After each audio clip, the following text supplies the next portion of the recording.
प्रमाद वसात स्पृष्टम संचेतन अनुबंधनम स्पर्श क्रिया। प्रमाद के बस से किसी को छूना, स्पर्श करना, राग भरी दृष्टि से स्पर्श करना, ये स्पर्श की क्रिया है, ये भी विचार है। अपूर्व कर्ण उत्पादनम प्रत्यात की क्रिया। नवीन नवीन वस्तु संग्रह करना। जो वस्तु तुम्हारे काम में है पंडित जी, ये कपड़े आपके हैं, अभी फटे नहीं है, आप इनका प्रयोग करो। उनको अंदर रख दिया, हटा दिया, नवीन कपड़े पहनो। मित्र, आपको बोध होना चाहिए, नोट कितने हैं, नोट कितने मुद्रा हैं। आपको लगता है बहुत नोट हैं क्या? बहुत नोट नहीं है। प्रोफेसर, आप तो प्रोफेसर हो, आप तो अध्यक्ष भी हो, चेयरमैन हो। चेयरमैन साहब, मित्र, भारत सरकार जितने नोट छाप रही है उसे मालूम है कि हमारे नोट कहाँ कहाँ चल रहे हैं। उन्होंने इस प्रकार की व्यवस्था करके रखी है कि देश की मुद्रा कहाँ है, किसी घर में है, वो पता कर लेंगे। पक्का है कि नहीं? अब उसे मालूम है कि कितनी मुद्रा है देश में।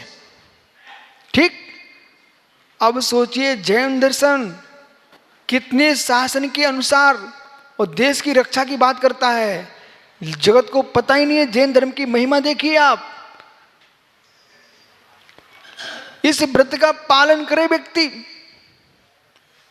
जैसे कि 1000 नोट हैं और आपने पेटीएम बंद कर लिए, वो बाजार में चल नहीं रहे, आप सुरक्षित कर चुके उनको, तो इतना द्रव्य देश में कम हो गया कि नहीं हो गया? व्यवहार में कम हो गया कि नहीं हो गया? हो गया ना। चलिए मित्र, आपने उसको रख लिया, बैठ बेटा बैठ, आपने रख लिया, दूसरे को अंतराय पड़ रहा है कि नहीं पड़ रहा है?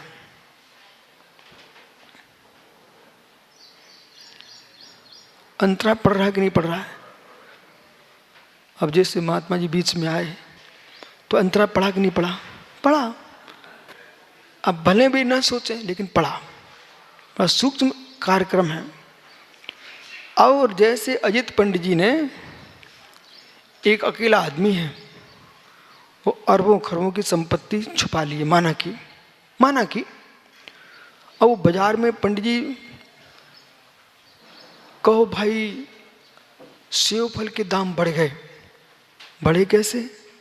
पूरे खरीद लिए आपने, बड़े आदमी थे, वो बंद करके रख लिए। अब बाजार में आ नहीं रहे तो पैसे बढ़ गए। अब गरीबों की हालत खराब, वो सेव फल नहीं खा पाएंगे। फिर तुम जैसे जैसे बढ़ेंगे थोड़े थोड़े निकालोगे। तुम तो पैसा कमा रहे हो, लेकिन गरीबों को अंतराय पड़ रहा है कि नहीं पड़ रहा है? धन्नो जिन शासन, उसने ये कहा कि तुम ऐसा भी मत करो कि देश में भुखमरी पड़ जाएगी। कई बार फसल आती लोग छुपा लेते हैं, बड़े बड़े नेतागण, बाद में बाजार में सामग्री नहीं आ रही है। कैसी सुब्र सागरी, चंद्रपुर की रोटियां, कैसे चंद्रपुर की रोटियां। पाटनी जी, वो पाड़े जी, चंद्रपुर बिहार होता है औरंगाबाद से, नागपुर से बिहार हुआ। तो देखो, ये शिक्षा देना बहुत जरूरी है, ऐसा करना नहीं। कहीं अजित पंडित जी ब्रह्मचारी बन गए तो भाई विवेक सीखिए। आप ब्रह्मचारी बन गए तो पाप का आश्रम मत कर लेना। सागर ने पानी भर के रखा, साधु की चर्या होगी, वो भैया जी गए, पूरे पानी से स्नान करके आ गए। 11 बज गए, कमंडल में पानी भर दिए, शुद्धि करो महाराज। लेकिन फिर समाचार मिला, आहार को पानी नहीं है। सब साधु ने सामयिक की। इसके बाद फिर आहार हुए, जब पानी आया प्राशुक हुआ होगा, हैं क्या? हाँ, तामसा है चंद्रपुर, मालूम। अब सबके चेहरे फीके पड़ गए। बोले कमंडल में तो पानी भरमा दिया। बोले शुद्धि करो महाराज जी। वहां तो भाई लोगों ने स्नान कर लिया पूरे पानी का। ओ हो। अब हुआ क्या, अभी तो थोड़ा ही काम है, आगे और चलो। अब सामा के बाद संग उठा चरिया को। कोई सज्जन ने क्या किया, रोटियां थी ना, एक बड़ी बाल्टी में भर के रख दी। बोले सभी साधकों को आहार चर्या में चलेंगी। अब रख दिए, और एक व्यक्ति गया, उस पर कोई बर्तन रख के आ गया। किस पर? उस बाल्टी पर बर्तन रख दिया ना। अब सब साधु जितना आहार उनको मिला सब आ गए। बोले कोई का पेट ही नहीं भरा, चले आए। बाद में किसी को बर्तन की जरूरत पड़ी, उसने उठाया वो बर्तन, उसमें रोटी भरी पड़ी। बेचारे ऐसे सिर पकड़ रहे, बोले रोटी तो ये भरी रखी है। साधु बेचारे भूखे चले गए। अब जिसने बर्तन रखा होगा उसको पाप का असर हुआ होगा कि नहीं हुआ होगा? दान नित्राकर्म का बंद हुआ कि नहीं हुआ? ऐसे ही पंडित जी, आपने तो गोदाम भर के रख लिए और देश में सामान उतना ही था, तो वो अंतराय पड़ेगा कि नहीं पड़ेगा? तो उदय में अभी तो पैसे मिल जाएंगे, जब कर्म उदय में आएंगे ना, फिर दाने दाने को आदमी तड़पता है। धन्यो जिन शासन, क्या शिक्षा चल रही है। ये जैन धर्म सुने लोग जगत के, और समझे देश के मूर्धन नेतागण भी कि भारत सरकार के लिए, विश्व की सरकार के लिए जैन दर्शन कितना हितैषी है। वो ये नहीं सिखाता है कि तलवार से दूसरे को मार देना, वो ये सिखाता है कि अपने घर में भी उतनी द्रव्य रखो जिससे कि दूसरे को मित्र दुख ना हो। सागर नए नए कपड़े रोज पहन रहे हैं, ये देखो पिच्छी हर दिन बदल के आ जाते लोग, मुझे थोड़ी पसंद है। हैं? इसलिए दिया था ना क्योंकि उन्होंने सहयोग किया देश का, और जिन शासन तो प्रतिदिन सहयोग करता देश का, प्रतिदिन। ओहो, एक विवाह बोल रहा था, कोई अजय में विवाह था, वो बोल रहा था कि भारत में संपूर्ण गलियों में ऐसा समय आएगा कि जय जैन का नारा गूंजेगा, क्योंकि अब सब बदल जाएंगे, तब जैन धर्म ही काम में आएगा। कौन सुना रहा था? सागर आप बता रहे? कोई बता रहा था हमारे लिए। बोले महाराज जी एक युवा ने, कोई अजैन बच्चा है, उसने एक रील बना करके छोड़ दी देश में। आइए तो भाई अब विषय बहुत है। अभी मालूम क्या कह रहे हैं, जैसे प्रमोद बाबू कैसे घूम रहा, देखो उसका चेहरा, अब नए नए कपड़े पहन के घूम रहा है। तो भाई अब पेटी में पुराने रखे हुए हैं, अब प्रयोग तो होना नहीं है। तो जो नई नई वस्तु आ रही है, नई नई वस्तु आ रही है, वो पुरानी खराब नहीं हुई है, ये प्रत्यात्म की क्रिया है। पुरानी दे नहीं दो, पुरानी का प्रयोग करो आप, जब फट जाए तब नहीं लो, ये कह रहे हैं। समझ गए? हो बैठ जाए ज्ञानी। इसमें तो अजित पंडित जी पकड़ा जाएगा। अभी तो यहाँ सामान बैठा है, रायपुर में तो ये हर दिन पंचड़ को बदल के आता था।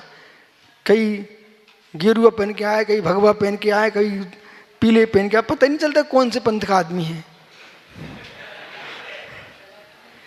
आइए, इस प्रकार से ये प्रत्यात्म की क्रिया स्त्री पुरुष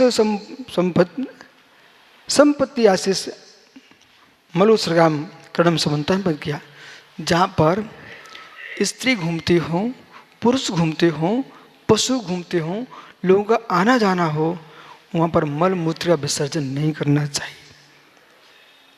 बड़े वृक्ष के नीचे भी किसी के खलिहान में जाके तुम सोच करके आ गए, बोले स्वच्छ स्थान दिखा था, भले मुर्जाज दिगंबर हैं, पर इनको भी आड़ में ही शुद्धि को जाना पड़ेगा, आगम की आज्ञा है।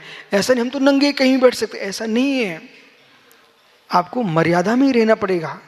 और जहाँ कोई की दृष्टि ना पड़े, समझे कि कुछ लोग समय बचाने के चक्कर में कहीं भी बैठ के भग जाते हैं। नहीं, ये तन सागर बुद्धि दिया करो सबको स्वयं के साथ।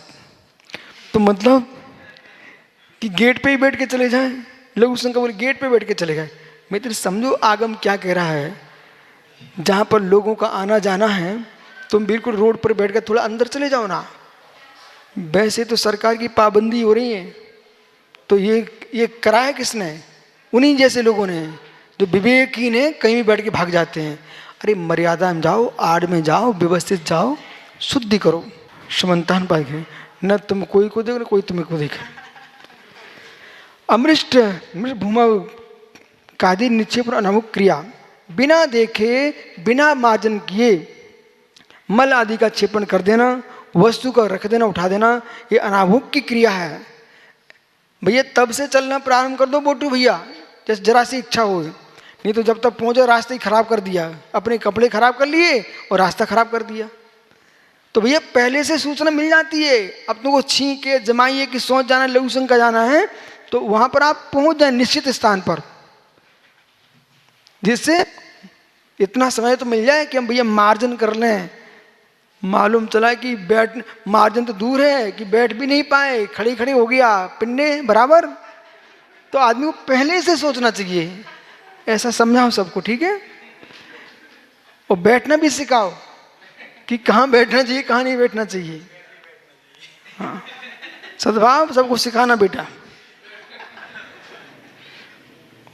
अब देखो शास्त्र में सब लिखा, आप लोग क्या सोच रहे हो? बोले ये बातें भी लिखी, हाँ हमारे आगम में भगवंतों ने सब बोल के रखा है।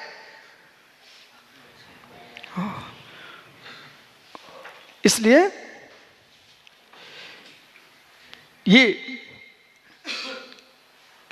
क्रिया पाप आश्रव का कारण समझना चाहिए। आगे निसर्ग की क्रिया और स्वहस्त की क्रिया, जो कार्य पर के हाथ से होना चाहिए वो अपने हाथ से नहीं करना चाहिए। जैसे कि कोई मुर्राज झाड़ू लगाने लग जाए, नहीं, ये पिच्छी झाड़ू लगाने के लिए नहीं है, जीवों की मार्जन के लिए है। अब तुम बड़े आदमी हो और मित्र रोड की नाली साफ करने चले गए, ठीक है, कोई के ब्यूटी पार्लर की दुकान खोल के बैठ गए हो, अरे जिसका काम है उसका व्यापार क्यों छीन रहे हो आप? स्वहस्त की क्रिया, स्वहस्त की क्रिया, और जिससे पाप का ग्रहण हो ऐसी प्रवृत्ति करना, ये निसर्ग की क्रिया है। किसी व्यक्ति का कोई व्यक्तिक मामला है, किसी की अशुभ प्रवृत्ति है, स्त्री पुरुष संबंधी क्रिया है, किसी को तुमको पता चल जाए, उसको जगत में प्रकाशित नहीं करना चाहिए। ये ध्यान रखिए, ये विधारण की क्रिया है, कितना कष्ट होता है उस जीव को। देखो कभी किसी के अशुभ कर्म को देख करके आपको मौन रखना चाहिए, जगत में फैलाना नहीं चाहिए। हंसी हंसी में भी तुमने किसी के बारे में गलत फैला दिया तो बेटा कर्म तुमको छोड़ेगा नहीं, अगला भव तुम तैयार हो जाओ। सबके दिन एक से नहीं होते, कभी किसी की हंसी नहीं उड़ाना, किसी की गुप्त बात को प्रकट नहीं करना। अगली क्रिया है आगम की आज्ञा है। ये तो प्रत्येक साधक को ये 25 क्रियाएं बार बार पढ़ना चाहिए, और खास करके उन लोगों को पढ़ना चाहिए जो पंथों में जकड़ करके अपनी विशुद्धि की हत्या कर रहे हैं। उन्हें बार बार पढ़ना चाहिए। प्रोफेसर साहब, उन जीवों को ये पढ़ना चाहिए बार बार जो पंथों में उलझ करके, अब मानो कि सागर है, सभी मुनियों की सेवा में लगा है, ठीक है, और वो उसको कहनी ऐसा नहीं ऐसा करो, ऐसा नहीं ऐसा करो। भाई आगम में लिखा वो करवाइए आप हमसे, जो आगम में है ही नहीं है, कहीं भी नहीं है। वो किसी के आलेखों को लेकर के, किसी के निबंधों को लेकर के जीवन मत चलाइए। आप निबंधों का शासन नहीं है, ये आगम का शासन है। और एक निबंध लिख दिया प्रोफेसर साहब ने, एक लिख दिया किशोर पहाड़ी जी ने, एक लिया झांझरी जी ने। निबंध तो ऐसे हैं, आप अपने मन के लिख डालो। निबंधों का शासन नहीं है, ये शासन आगम का शासन है। इसलिए यथोक्त आगम आज्ञा, जो आगम की आज्ञा है, आवश्यकता दी है, उनको आगम की आज्ञा को टाल करके अपने मन की क्रिया करना, चारित्र मोहद्यात कर्तव्य प्राणापात की, चारित्र मुनि कर्म को स्वयं का उदय है। तुम पालन नहीं कर पा रहे हो तो कम से कम पालन नहीं कर पा रहे हो तो तुम्हारी असमर्थता है, परंतु जैसा तुम जी रहे हो उसे आगम कहना प्रारंभ मत कर देना। इसमें चारुकीर्ति भट्टारक की प्रशंसा करने योग्य है।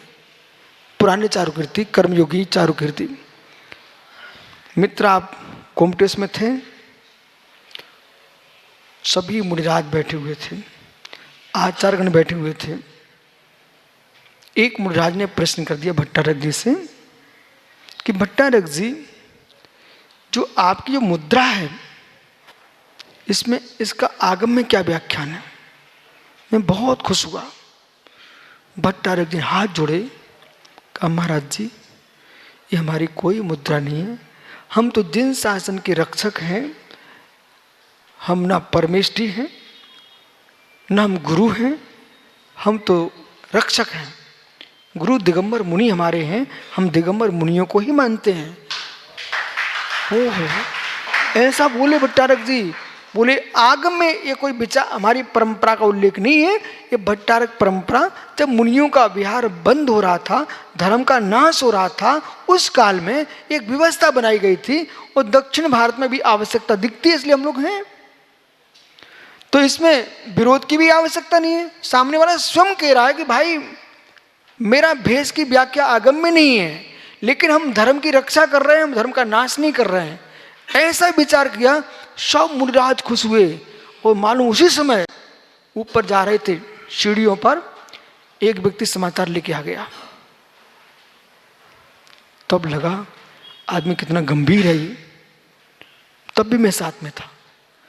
वो व्यक्ति आया, सीढ़ियों पर चढ़ रहे थे, ऊपर जा रहे थे, गोमटेश बाहुली भवन के पास। कहता है वो, स्वामी जी अमुक महाराज जी ऐसा बोल रहे थे गोमटेश अफसे के बारे में, आपके बारे में। मालूम भट्टारक ने क्या किया? ऐसे कुछ नहीं बोलने का, वे बोल सकते हैं, हमारे गुरु हैं। ओह, कोई दूसरा तो क्या बोलता? अच्छा विरोध कर रहे हैं हमारा? नहीं, ऐसा नहीं कहा भट्टारक जी ने, वो हमारे गुरु हैं, बोल सकते हैं, आप मुनियों के बारे में कुछ नहीं बोलना। सोचो कितना गंभीर आदमी था। तो मतलब जो कार्य हम नहीं कर सकते हैं उसको स्वीकार करो, परंतु अपनी क्रिया को आगम कह करके आगम का अवर्णवाद मत करो।